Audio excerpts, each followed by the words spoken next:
Hello guys! Magandang umaga! So ngayong araw, samahan nyo akong gawin itong lettering na ito. Ito nga pala ay pagawa sa akin ng aking kaklase. Ang team nito ay One Piece. Ito ay para sa kaarawan or birthday ng kanyang pamangkin. Kaya tara, let's go guys! Samahan nyo ako, gawin natin to!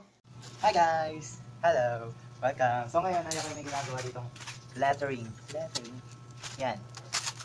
Kanina ko pa ito hindi ko na lang na-video. So ngayon lang ako nakapag-video. Ito yung mga pinaghilisan ko. At ang aking gamit lang ay cutter. Cutter lang ginamit ko dito lahat kasi wala tayo nung parang automatic ba yun? Oo, yung ginagaling. Yan. Panoodin nyo ako. Magkukulay na ako. Yung iba, magkukulay. Ba? Ay, hindi pala babay. Papanoodin nyo nga pala ako. Wait lang. So yan. Kukulayin ko na siya ng blue. Kasi ito ay, ang team nito, ang team nito is One Piece. Yung pinaka-title ng One Piece, ganun, blue. Pero hindi ko talaga kokopyan, yung color lang, tsaka yung design ng letters. So yan, blue. NML. Ito muna. Ang kukulayin ko muna itong gilid. Bago ito. Kasi lalagyan ko yung glitter, so patutuyin ko muna to bago ito ko lagyan. Tapos gagano ko siya sa glitter, gagano ko siya sa glitter. Manod kayo sa akin. Panoodin nyo ako, tapusin yung video. Wala pala akong pang bukas.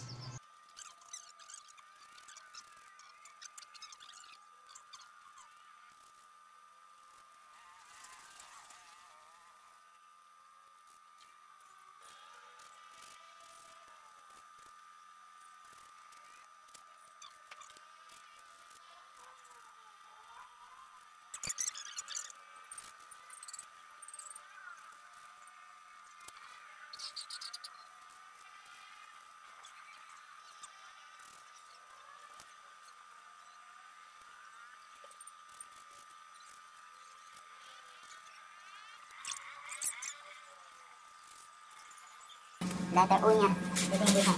Ito yung may lalagay pang dyan. Yan na. Yan na. Yan. Letter O sa One Piece na anantay. Yan. Charot.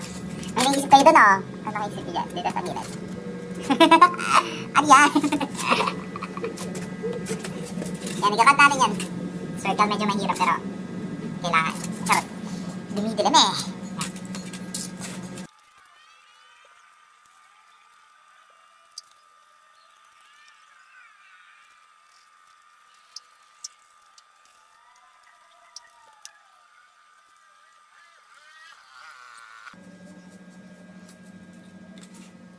Letter O.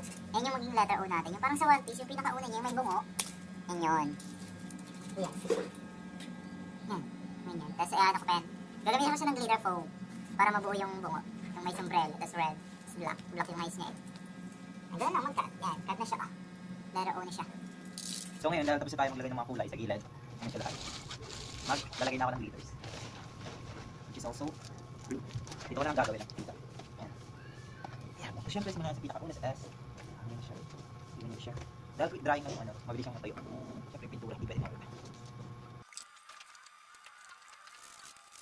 Lagay ko muna dito yan, glitters.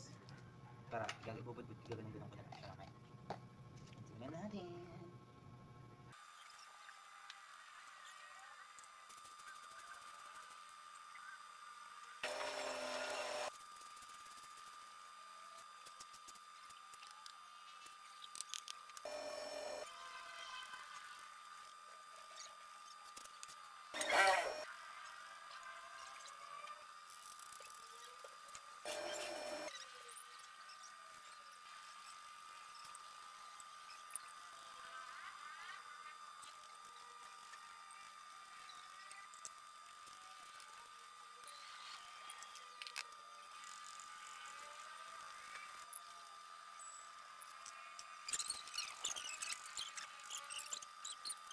So dyan guys, medyo naubusan na tayo ng pintura. Kaya medyo sinasaid ko na rin yung nasa paintbrush para lang magkasya sa letter. Kasi dalawang letter na lang yung kailangan kong lagyan.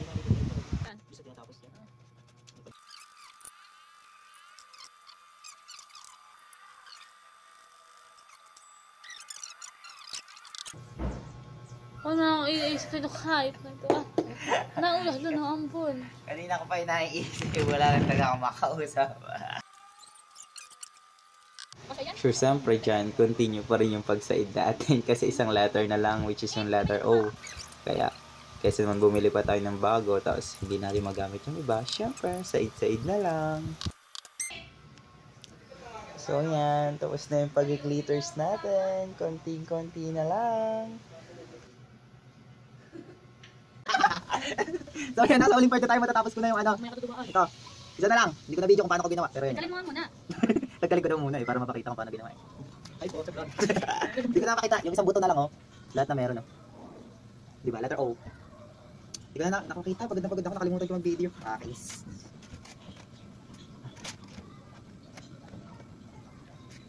Pupus ko sa reels ko. Takay ng mago. Wala. Ito yung pinakamagandang part pero hindi ko napakita. Nakakainis.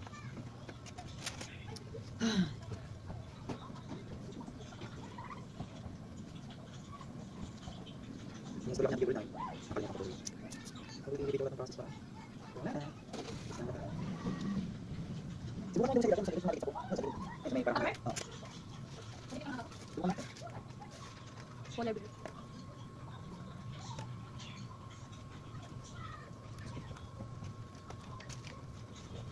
Oo, sadya natin pang ganyan natin. Try mo.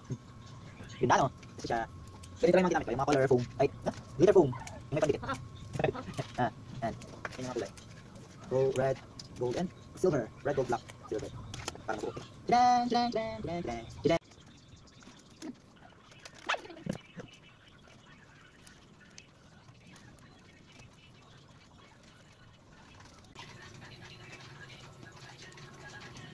Yan. So dyan, sa part na yan, nagsisimula na akong magdikit ng letters ulit dun sa isang foam. Kasi patapos na ako dyan. Ikakat ko na lang kasi uli siya dyan para maging highlight yung color white. Then, yun, tapos na ako dyan. Then, yung red string is ginamit ko lang pang, tanda kung paano ko ilalagay. Singit lang, after nun, after kong maidikit lahat yung letters sa whiteboard, tinigilan ko muna siya kasi medyo nagugutom na ako. Kaya nagsimula na akong mag-init ng aking, or mag-reheat ng aking ulam, pagkain.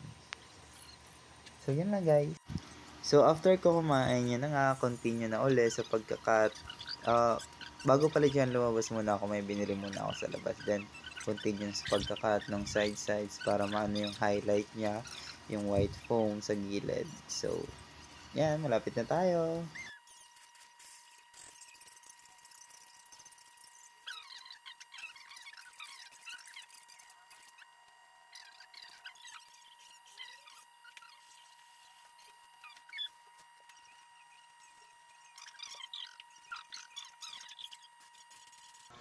Yay! After 3 to 5 hours, natapos ko din. And yeah, look at the finished product.